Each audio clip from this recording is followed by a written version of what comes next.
Kale Sonko Muhammad gegange tubalamusiza ko nyonyini ddala omukutu gutanti ko tusinzira okubanga tukuweereza Gerald Kiweewa muyimbi w'ennyimba ez'akadongo kamu. Gerald Kiweewa yafunye akabenje kiri kikeeseza olunaku olwaleero. Nine Mayra Angel wano ku kamera nyongera okujjukiza ntukola airport pickup stambula naffe bulungi nyonyini ddala from the airport paka ewaka ewammwe ku mulyango ne wolibo dai tulikola ekintu kye kimu bookinga ngo budde bukyali. Story yaffe twagadde obbawo update what is going on. Nina kuzomwezi mu December olunaku nga luno wabawo okukuza olunaku lwa Siriimu World AIDS Day okwetoloola ensi yonna.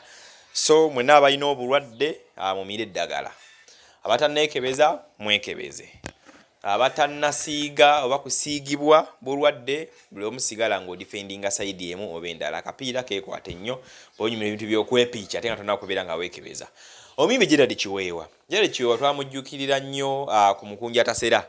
Bayina akanyolegano n'okusikaŋŋana.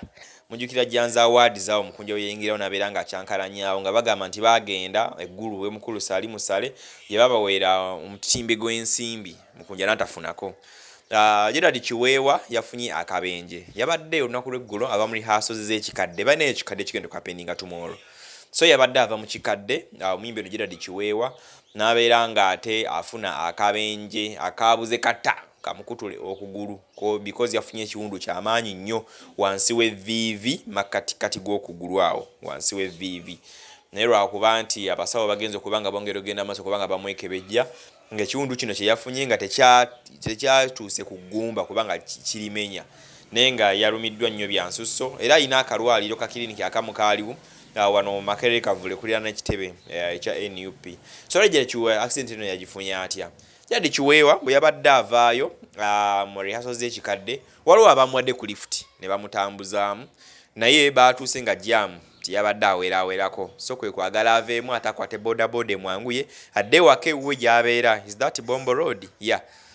Side z'ebitundu by'ematugge Gerald Kiweewa gy'abeera. So bwe yafunye bodaboda yabadde mu kulubya tetumanya ni yavuzeemuko obubi n'emmotoka ekika kya Primo kye kyabakoonye era n'alumizibwa bya nsusso. Wa Primo no yamaze bakoona yagadde yongereyo emisinde adduke agende.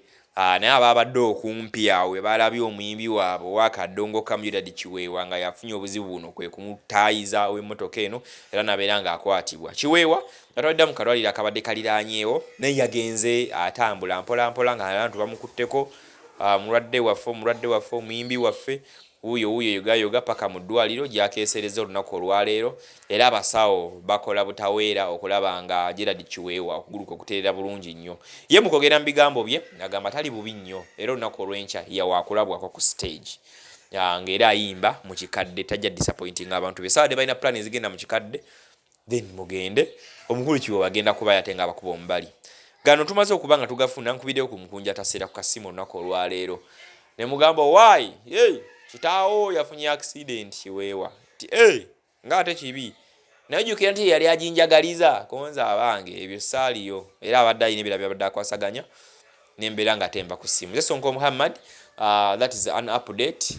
Nine Mayra Angel wano ku kamera twongera okujjukiza tukola airport pickups osobola okuba nga ate otwesiga n'obeera nga otambula naffe.